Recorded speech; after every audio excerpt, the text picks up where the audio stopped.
정희진의 공부 스페어 타이어 두 번째 코너입니다.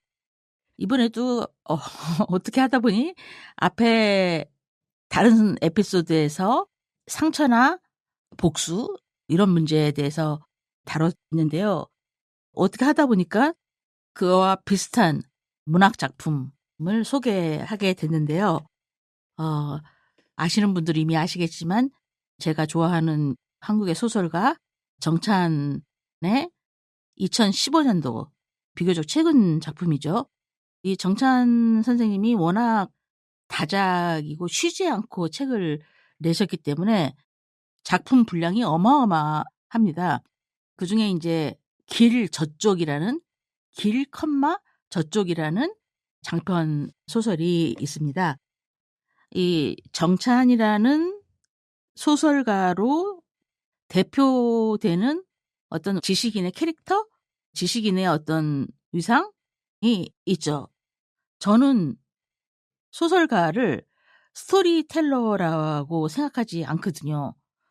스토리텔러라기보다는 싱커, 사상가, 사유를 보여주는 사람이라고 생각을 해요. 물론 이야기꾼의 면모를 보여주는 분들도 있지만 근본적으로 인문학적 사유에 가까운 글을 쓰시는 분들도 있는데 물론 이제 이런 분들이 점차 사라지고 있죠. 한국 사회 문단층이 이런 분들이 점점 축적되는 분위기는 아닌 것 같습니다. 그런 농담 있잖아요. 농담인지 진담인지 책은 읽는 것이 아니다. 사는 것이다. 근데 일단 아무리 좋은 책이라도 팔려야 하죠. 그런데 사람들이 편하게 읽을 수 있는 글을 쓰는 작가는 아니거든요. 이 정찬 선생님이. 저는 사회 공동체에서 우리 사회에서 이런 사람들이 많아야 한다고 생각하는 사람입니다. 또 한편으로는 다양성의 차원에서도 이런 종류의 소설가들이 많아야 한다고 생각하는 저는 정치적인 사람이기 때문에 제 정치적 입장에서는 더욱 그런 부분이 있죠. 그러니까 제 정치적인 입장은 사회적인 문해력이라든가 지식의 유통 그런 부분에 대해서 책임 있는 사람들이 그다음에 안목 있는 독자들이 많아져야 한다고 생각합니다. 제가 이 길 저쪽에 대해서 쓴 짤막한 글이 있어요. 그걸 한번 읽어 보겠습니다. 이거를 보시면 저라는 시민이 어떤 사람인지, 그다음에 어떤 소설가가 어떤 사람인지 좀 아실 것 같아요. 길 저쪽에 뒷표지에 문학평론가 김병희 선생님이 이제 쓰신 것이 있고, 그다음에 제가 쓴 게 있는데, 김병희 선생님은 이 작품을 어떻게 보셨냐면, 사랑이란 무엇인가 보다는 사랑이란 어떻게 가능한 것인가를 묻는 작품이라고 보셨어요. 맞습니다. 저도 그렇게 생각을 해요. 근데 저는 좀 거리를 두고 후기를 썼던 것 같아요. 어떻게 썼냐면 정찬의 작품은 언제나 정치와 윤리를 다루는 인문학이었고 연서였다. 연애편지 할 때 그 연서입니다. 한국 사회에서 만나기 어려운 이 치열하고 독특한 예술가는 사랑의 패배를 믿지 않는다. 사랑의 패배를 믿지 않아요. 정말 이분은. 그는 사랑과 헌신의 형식을 끝없이 추구한다. 그러니까 사랑과 헌신이 어떤 방법이 있겠죠. 그 다양한 형식을 계속 추구하는 사람입니다.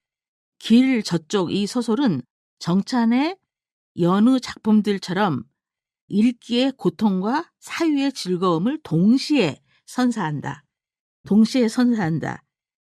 독자는 작가의 사유가 깊기 때문에 그의 깊이로 추락하게 되고 그 과정은 황홀하다. 독자는 어떻게 작가를 사랑하는가? 저라는 독자는 어떻게 작가들을 사랑하는가? 작가를 사랑하는가? 저는 독자죠. 저는 작가가 아닙니다. 연구자가 되려고 조금 노력은 하죠. 근데 어렵습니다. 어쨌든 독자는 어떻게 작가를 사랑하는가? 나는 정찬의 작품을 통해 성장했고 그의 작품 덕에 외롭지 않으며 그 힘으로 버티고 있다. 당대 우리의 삶은 줄을 서서 형의 차례를 기다리는 시간과 같다. 이 책에 석가불식이라는 말이 나오죠. 석가라는 거는 과실, 나무의 씨앗인데요. 그 씨앗은 먹으면 안 되죠. 그런데 그것까지 먹어버린다는 거죠. 지속 불가능하게 남김없이 다 이 자연을 해치운다는 뜻이죠. 지난 30년 동안의 이 신자유주의가 판을 치는 한국 사회는 이 석가불식의 원리를 어기고 씨앗째 다 먹어버리고 있다는 것이죠. 이게 지금 당대의 삶이라는 겁니다. 당대 우리의 삶은 줄을 서서 형의 차례를 기다리는 시간과 같다. 앞에서 일어난 혹독한 일들을 알고 있으면서 다음이 자신의 순서가 되는 현실을 견뎌야 한다. 그 견디는 순간을 우리가 버티는 순간이 힘들잖아요. 그때 우리는 그 긴 행렬에 서서 그의 작품을 들고 투쟁을 시도한다. 그 긴장과 고통의 시간을 그의 작품을 들고 견디거나 투쟁을 시도한다. 이렇게 썼는데 한 번만 더 읽어도 되겠습니까? 당대 우리의 삶은 줄을 서서 형의 차례를 기다리는 시간과 같다. 앞에서 일어난 혹독한 일들을 알고 있으면서 다음이 바로 나 자신의 순서가 되는 현실을 견뎌야 한다. 우리는 그 긴 행렬에 서서 그의 작품을 들고 투쟁을 시도한다. 이게 민망하지만 읽어드린 게 제가 생각하는 사회, 그다음에 읽기를 나름 요약했다고 생각하기 때문입니다. 제가 생각하는 사회는 어떠해야 되고 제가 생각하는 읽기는 어떠해야 되고 제가 생각하는 작가들은 어떠해야 하는가. 이게 이제 저의 생각이죠. 정찬 소설가의 책을 소개하기 전에 뜻깊다면 뜻깊고 재밌다면 재밌을 에피소드를 하나 소개할까 합니다. 이거는 팩트예요. 비하인드 스토리가 아니라 1995년도 좀 한참 됐죠. 1995년도 동인문학상 수상작과 관련된 얘기인데요. 지금은 문학상이 너무나 여러 개지만 그때만 해도 이제 이 동인문학상은 상당히 이제 권위 있는 문학상이었고 심사도 까다롭고 치밀했습니다. 26회 1995년 26회 동인문학상 수상작이 정찬 소설가의 슬픔의 노래였습니다. 이 슬픔의 노래는 뭐 연극으로도 2번이나 상영이 됐고 정찬을 대표하는 작품이라고 할 수 있죠. 이 슬픔의 노래로 이 정찬 작가가 95년 동인문학상 작품상 이제 수상을 하게 됐는데요. 흥미로운 것은 그 당시에 유례 없이 최종심에서 수상작을 결정하는데 굉장히 이제 애를 먹었어요. 그걸 갖다가 이제 문학평론가이신 유정호 선생님이 최종 심사평을 썼는데요. 그게 그렇게 저한테 인상적일 수가 없는 거예요. 여러분 찾아보시면 그 유정호 선생님의 심사평이 글로 나와 있습니다. 그때 최종심에 오른 작품이 고종석 소설가의 작가의 제망매, 그러니까 죽은 사촌 여동생을 그리는 소설인데요. 그거하고 이제 정찬의 슬픔의 노래가 아주 치열한 경합을 벌인 거죠. 그래서 공동 수상으로 할까 아니면 수상작을 내지 않을까 할 정도로 엄청나게 우열을 가릴 수 없는 경쟁을 이제 벌였는데 이 두 작품이 굉장히 또 극적으로 대비가 되는 거예요. 고종석 선생님의 제망매는 이게 선생님의 이 첫 번째 작품입니다. 데뷔작이에요, 데뷔작. 근데 이제 데뷔작이 이런 권위 있는 문학 작품 최종심에 오른 거죠. 원래 이제 고종석 선생님은 여러 가지로 재능이 많고 유명하신 분이죠. 그리고 이 작품이 이제 사람들의 시선을 끊었던 것은 수상작이라고 할 만했던 것은 워낙에 문학적 구조가 탄탄하고 단편소설의 모델이라고 할 만큼 구조와 문장이 흠잡을 데가 없다고 합니다. 저도 읽어봤는데 제가 읽어도 아주 잘 지어진 집 같다고 할까요? 그런 작품이고, 이 슬픔의 노래는 치열하고 깊지만 약간은 좀 울퉁불퉁하다고 할까요?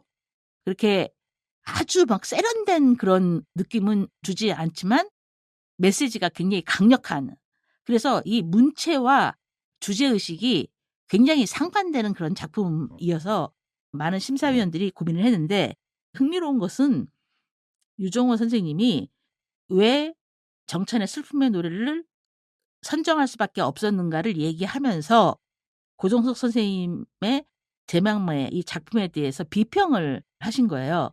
근데 그 비평을 보면 지금 우리 사회에서 그런 비평이 이제 거의 불가능하고 저는 본 적이 저로서는 아직 없거든요. 근데 그 책에 보면, 수상 작품집 책에 보면 뭐라고 나오냐면 아, 그때 그렇게 어떤 작품에 대해서 눈치 보지 않고 평론가가 얘기할 수 있다는 게 참 사실 대단했던 것 같은데요. 거의 유정호 선생님 목소리가 준엄합니다.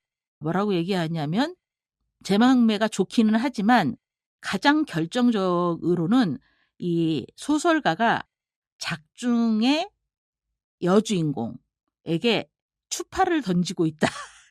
그런 표현이 나옵니다. 추파를 던지고 있으면서 결정적으로 문체적 실족이라는 표현이 나옵니다. 그래서 이 부분은 용납할 수가 없기 때문에 오랜만에 치열한 문학 작품을 만나서 이 슬픔의 노래에 수상을 한다라는 그 시상의 변이 나옵니다. 그 당시에도 그렇게 치열한 작품이 없었나 봐요. 그런데 작중의 여주인공에게 작가가 추파를 던졌다, 이렇게 말한 것은 정말 그 뜻을 아는 사람한테는 굉장히 아픈 비평이 될 수 있는데요. 그게 이제 전형적으로 작가들이 가장 범하지 말아야 할 타자와의 문제를 지적하신 거죠. 그런데 이제 제가 이 얘기를 하는 거는 고정석 선생님을 뭐 폄하하거나 이렇게 하기 위해서가 아니라, 그 당시에 문학 평론가들도 그렇게 눈치 보지 않고 정말 정직하고 치열하게 그리고 솔직하게 어떤 작품에 대해서 얘기할 수 있었다는 거죠. 그런데 지금은 거의 불가능하고, 이 자본의 일단 눈치를 작가 비평가들이 모두 보기 때문에 그때 같은 그런 시상평이 볼 수 없는 것이 아닌가, 그런 안타까운 생각이 들면서 그 시절이 그리웠다고나 할까요? 뭐 이런 이제 생각이 드는 거죠. 그 얼마나 서로 솔직하고 솔직하고 정확합니까? 그리고 그것이 굉장히 재능을 보였던 고정식 선생님한테도 좋은 채찍질이 되었을 거라고 생각합니다. 제가 개인적으로 아주 한 번 정찬 선생님을 뵌 적이 있습니다. 그때 너무 궁금해 가지고 정찬 선생님한테 "선생님 그때 95년도 동인문학상 수상하셨을 때 그 심사평 보셨어요?" 이렇게 얘기를 했는데 본인은 모른대요. 안 봤대요. 모른대요. 근데 원래 이제 그분은 약간 세속에 관심이 없으시다고나 할까? 그런 분이어서, 아니 자기가 수상한 심사평도 안 읽어 봤는지 수상 소감은 막 절절하더만. 그래서 제가 이 얘기를 해 드렸어요. 그 책에 보면 유정호 선생님이 이렇게 얘기를 했다. 그랬더니 정찬 작가분이 막 웃으시면서 자기는 그때 안 타도 별로 상관이 없다라는 거예요.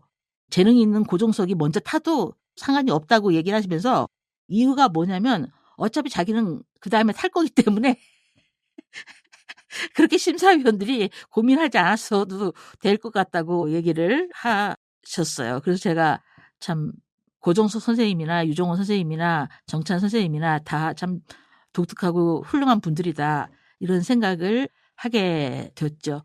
안타까운 것은 그 뒤로 고정석 선생님이 많은 작품 활동을 이제 하시지는 않으셨던 것 같아요. 그런데 여러분, 제가 파리의 택시 운전사 홍세화 선생님의 책에서 읽은 내용인데요. 프랑스에서는 텔레비전 북토크쇼 같은 게 있대요. 그래갖고 진행자가, 저명한 문화평론가인 진행자가 나와가지고 그 주에 나온 책을 이렇게 소개를 하면서 책이 별로 좋지 않거나 아니면 문제가 있으면요, 바로 그 옆에 쓰레기통이 있대요. 그래서 그 쓰레기통에다가 책을 넣는 거가 그대로 방송이 된다고 하더라고요. 우리는 그런 문화가 없는 거죠. 그냥 좋은 게 좋은 거고 그걸 갖다 굉장히 심각한 모욕으로 아마 생각하는 그런 문화에서는 그런 텔레비 프로그램이 나올 수가 없겠죠. 만일에 그 쓰레기통에 자기 책이 들어간다 할지라도 다음 책을 잘 내면 되잖아요.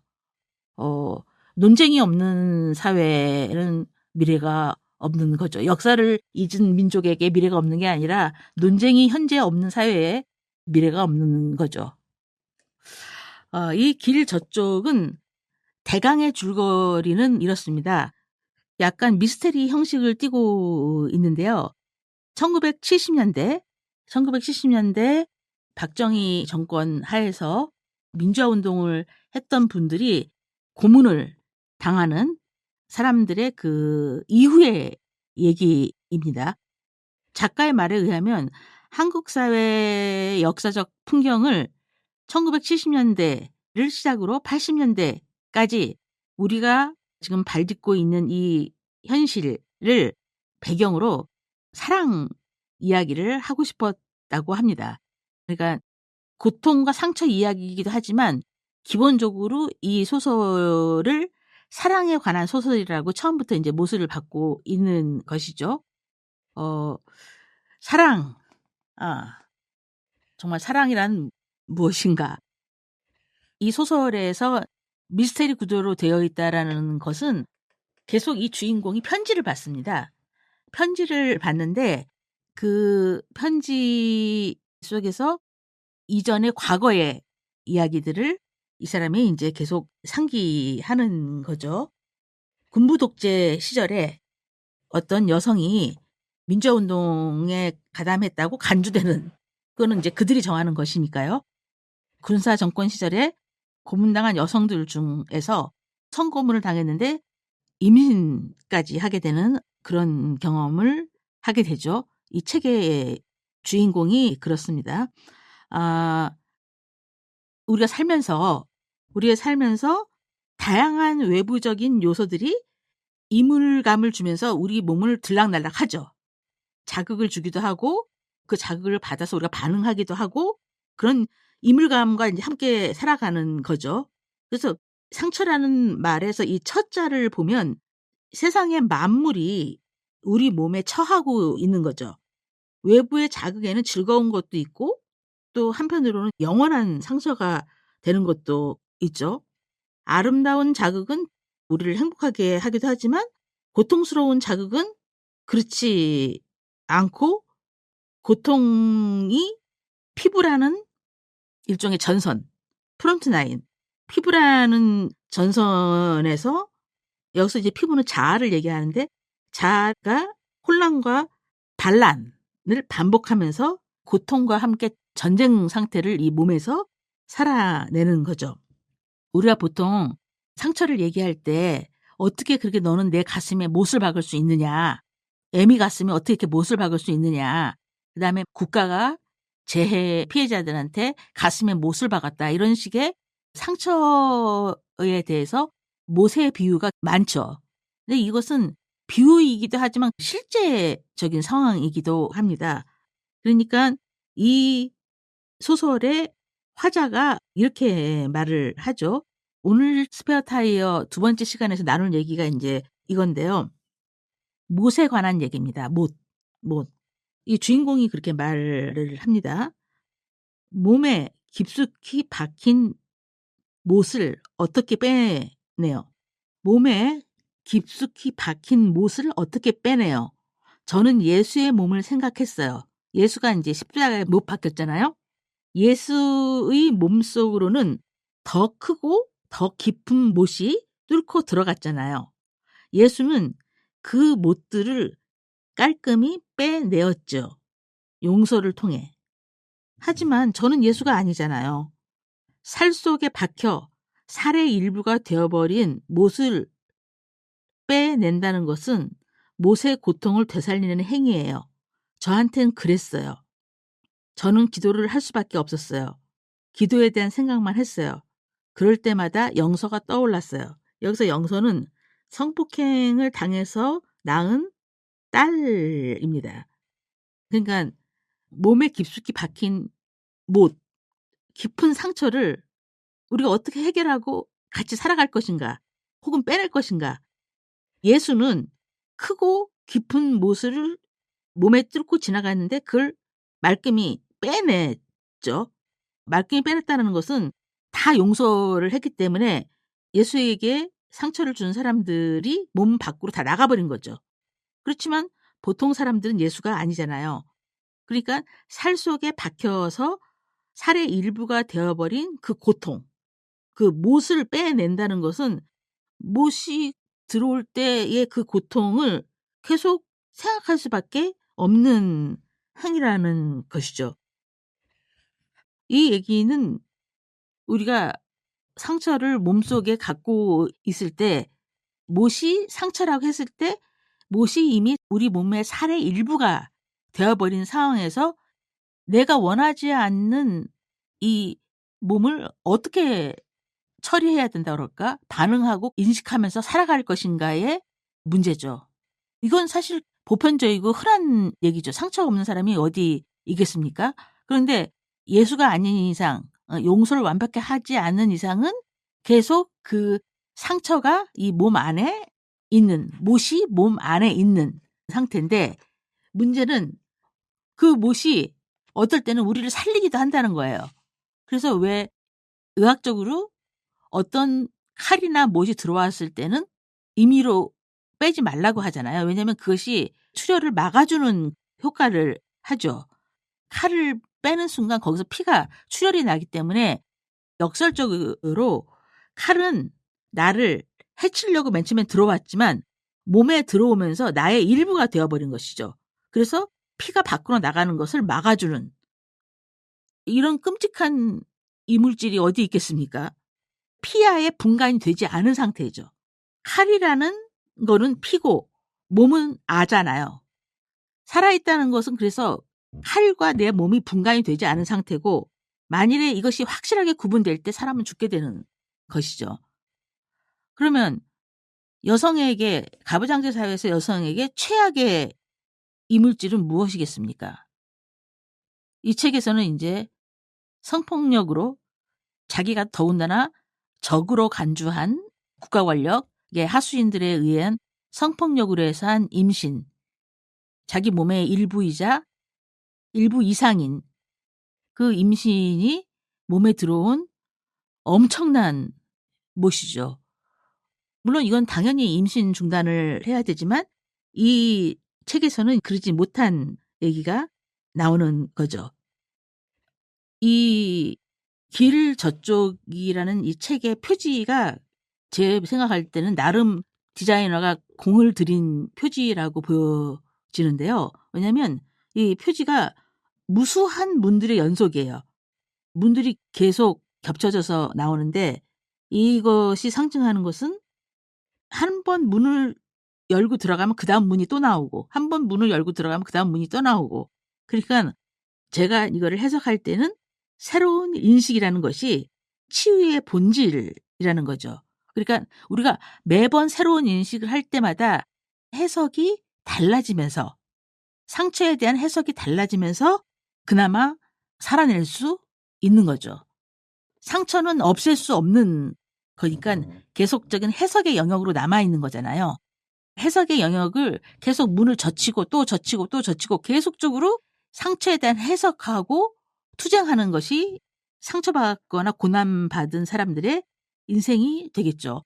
그거는 꼭 국가폭력이 아니더라도 모든 사람들이 각자가 갖고 있는 자신의 결핍이나 단점이나 상처나 분노나 원한이나 어떤 자기가 고민하는 인생의 화두 같은 것을 계속적으로 붙잡고 해결하기 위해서 그 문들을, 두려운 문들을 젖히고 또 젖히고, 다시 말하면 새로운 인식을 깨쳐야 하는 거고, 사실 이것이 제가 생각하는 공부죠.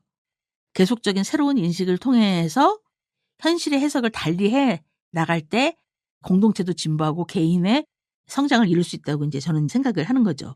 새로운 인식, 새로운 해석.